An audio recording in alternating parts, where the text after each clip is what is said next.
Pixar fans, and welcome to my review of Cars 2. So, out of all the sequels that Pixar could have made, they chose to make a sequel to Cars, which nobody really asked for, but hey ho, let's review it. Released in 2011, so it came out 5 years after the first one, which is quite a long time. But don't worry, the third one will be released 6 years after this. So, let's get on with it. The basic plot of Cars 2 is that Lightning McQueen is entered into a World Grand Prix where he has to compete against this Italian race car, Francesco. Mater comes along as well, but he's being a bit silly and he's embarrassing McQueen, and you know, then Mater gets caught up in this spy espionage plot. He is mistaken for an American agent, and he joins Finn McMissile and Holly Schiffwell in this spy espionage race to stop the villains from to discover the mystery about this fuel and everything else that's going on. So yeah, that's really all I can say about Cars 2. Cars 2. Now, as you know, I'm not the biggest fan of Cars 1. I didn't really think it was any good. It was okay, but it was a very long, dull movie. I mean, the best thing I can say about this film, which is also probably the worst thing I could say about it, is that it's a, and I'm going to quote Alan Kalo here, it's a minuscule, marginal, wafer-thin improvement over the first one. It is a wafer-thin improvement. Yeah, that's it. It's a wafer-thin improvement. It is better than the first one. I can safely say that, but that doesn't say much. I mean, Cars 2 completely is all over the place. It's completely lost its way. I mean, I don't mind the whole spy espionage plot. That's okay, you know, it gives the film a kind of kiddie version of James Bond. It kind of has that kind of feel to it. I mean, not as classy as James Bond, of course, but because it's a film about cars, which you would find very strange, and you didn't really think it would be able to work, but surprisingly, it actually doesn't work too badly. It's okay. It manages to be quite an entertaining concept. But the fact that they make Mater the main character here, I generally think this would have probably worked better if you had Lightning McQueen still as the main character. I like Mater, but to be honest, I don't think he needed any more screen time than what he got in the first one. I think he works better as a supporting character. I think, you know, too much of him. They use him a lot in this film, obviously. They use him quite a lot, and I mean, he's good. He's okay, but it does become annoying at points. It's like, oh god. But yeah, I mean, the main reason why this film is a wafer-thin improvement over the first one is because there's more that happens. That's it. More happens. The plot's not necessarily that good, but more happens. There's a bit more action involved. There's a bit more of a chase, you know. It's not about fixing a road, luckily.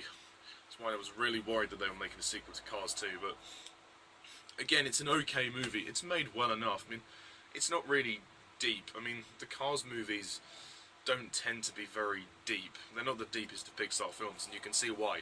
I mean, the first one had an interesting message about, you know, not undervaluing what you had, and knowing that that there's more to life than fame. You know, you can have a life, you can have a simple life. This doesn't really have anything. This doesn't have any sort of main message. I suppose it's to appreciate that people are different and accept that people are different. And, you know, they try and develop the friendship between McQueen and Mater, which is, well, they kind of do, but Lightning McQueen's barely in the film. He's only in a few scenes, which is quite odd, really. But, because He's on the front of the poster. So I think it would have worked better if McQueen was in the main character's seat for this as well. Yeah, and the plot just becomes a barrage of confusion. Like, young kids are going to be really confused. I was actually a bit confused towards the end. I was like, well, why is... Because obviously it's a bit obvious that Eddie Izzard is the villain, you know, that Sir Miles Axelrod, which is an interesting name. You find out his oil company, he basically faked the whole thing to say that he was converted as an electric car, whereas he's actually still gasoline or something. It becomes really confusing, and when it's explained at the end, I still didn't get it. I was like, what? And what are his motivations? We don't know. We know that he had to sort of, like, apparently he was out in the wild and he survived on little to no fuel and whatnot, but, you know, why would he sham his own company? It just doesn't make sense. Like, I'm still, to this, I've seen the film about 2 or 3 times in my life. I don't really have any intention of watching it again. The whole thing just confuses me. I don't get it. I mean, it's, you know, what? So you have that, which is sort of thrown in there. The most you could say about Cars 2 is that it's a fun, you know, action piece. It's a fun film, but obviously all the focus is on Mater. I do like some of the characters, I will admit. I like Finn McMissile, he's a good character. I mean, it's surprising that it's actually Michael Caine at first, but then you're like, oh, because he doesn't lay on his Cockney voice as much, you know. You're like, Michael Caine, I've buried enough members of the Wayne family, but he keeps it more of a sort of toned down voice, and that works. Holly Shiftwell, she's a good character. I don't like the whole love thing between her and Mater. They didn't need to do that. I just don't. There's not much comedy in here either. The jokes aren't very funny. There's a couple of laughs. Don't get me wrong, but I didn't really laugh. Like, I think there was a couple of chuckles, like, but that was really it. You know, the first one had a bit more comedy, but even so, the first one was a longer film. This is still long for a Pixar film. It's 1 hour 45 minutes, 105 minutes. It's a bit long.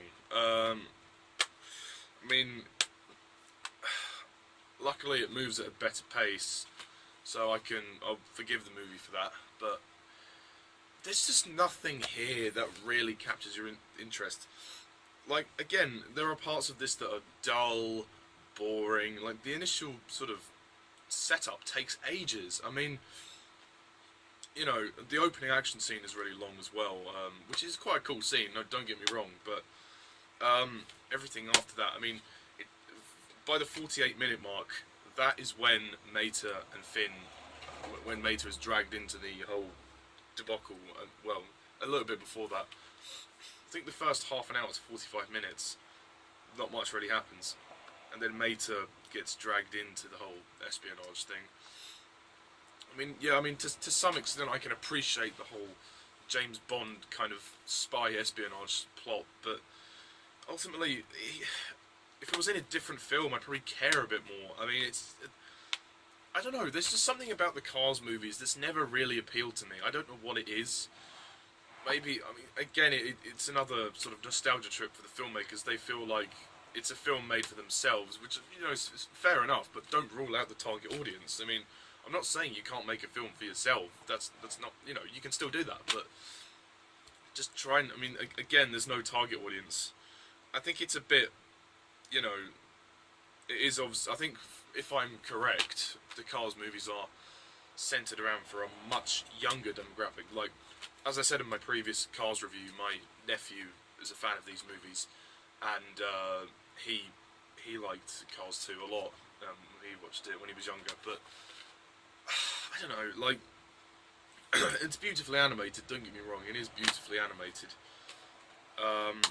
But again, there is nothing here to offer, considering that this film, I mean, this film did have a certain amount of pressure in following Toy Story 3, which was a big success, and again, this is one of the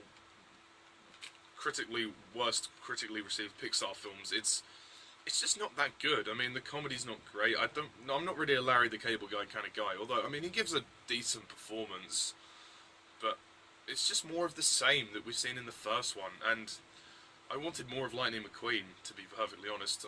The racing plot they don't focus on too much, which is fair enough. But yeah, there's nothing here. There's just not much here. Nice to hear a cameo from Bruce Campbell. That's good. And you know, it's so generic as well with the whole espionage thing that you have this professor guy who's involved. It's like, yeah, okay, you know, we've seen this all before. I mean, young kids obviously aren't going to care about it. They'll appreciate the fun. It's fun, you know. It's fun. It's a fun action ride, which is probably why it's better than the first one by a margin. It's a wafer thin improvement over the first one. That really doesn't say much. I can't even really call it good. I mean, the espionage plot is good to a point, but after a while you just get tired, and you're just like, can we just go home now? Let's just forget about this film. It's a very bland, forgettable sequel, but it's better than the original by a wafer thin minuscule. It's, you know, sorry, I'm quoting Alan Kalo. I mean, hi Alan, how you doing? I understand that the fucking messages all the time. I understand that the Cars movies have their fair share of fans. Absolutely fine. Fair enough. However, what saddens me most is that, you know, Pixar, their other films have been made for everybody. Oh, fuck, sorry, I keep getting messages. This is really pissing me off. I'm going to have to start deactivating my notifications when I record. Anyway, what I was saying is that when Cars, they're just not films that are made for everyone. They're just made for the filmmakers themselves. If that's the case, don't bother releasing them, because, you know, why, if you're not going to put as much effort into it as the other films that you make, why do it? I mean, you can tell that they do care about this. They do love and care about it, which is fine, you know. As I say, I mean, they have their fair share of fans, fair enough. But, I mean, the fact that we're getting Cars 3 as well doesn't really excite me. But, you know, well, might as well finish the trilogy. I guess you could say that it's different, and that it's good because of that. But, I mean, you know, at least it has a bit more of an interesting story than the first one. The voice cast are fine. Obviously, Doc Hudson isn't in this. You know, Paul Newman, God rest his soul. I forgot to mention about Paul Newman in my previous review when he was Doc Hudson. He was a really good Doc in the previous film. It's a shame that his last role was a talking car, but oh well, he did really well with it. But going back to Cars 2, I hope that in the next one, Mater gets less to do. I think he's been developed enough. And yeah, just the whole plot, it's not very well thought out, the whole mystery between the oil and everything. It gets very confused and it ends up being a little bit of a mess. And because of that, the movie suffers and you just go, well, what the fuck is going on? Like, with the whole plot, I couldn't keep up with it. Like, there's, you know, they have to go to one place and they have to go to another. I know they're trying to do the James Bond thing, which is fine. I haven't got a problem with that. You know, fair enough, because I'm a Bond fan. You know, fair enough. But the actual plot itself, you know, breaking into the meeting, you know, going after the leads, you know, it's a bit messy, and Cars 2 kind of falls apart because of that. It's a shame. I mean, don't get me wrong, I'm a Pixar fan. I love these movies. I love all the Pixar films. I want to like the Cars movies, but I just can't. I want to like this film.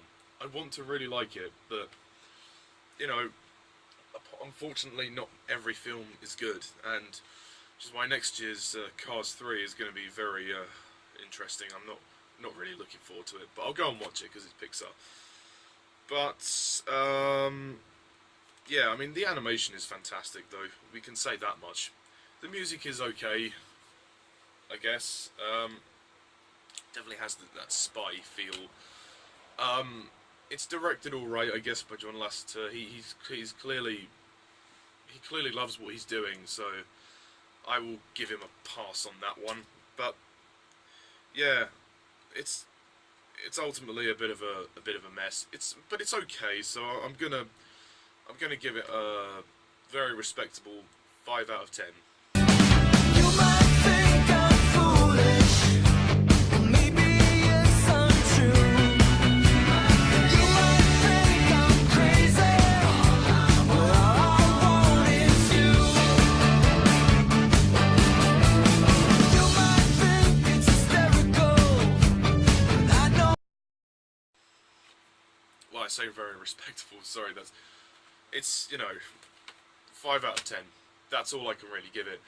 Though, in its defence, it is a margin wafer thin improvement, wafer thin improvement over Cars 1.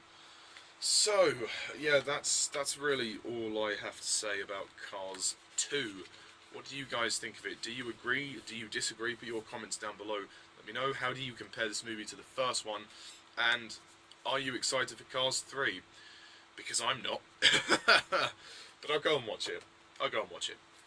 But anyway, that's it for now, guys. So thank you all for watching, and as always, I'm Mr. TARDIS11. See ya.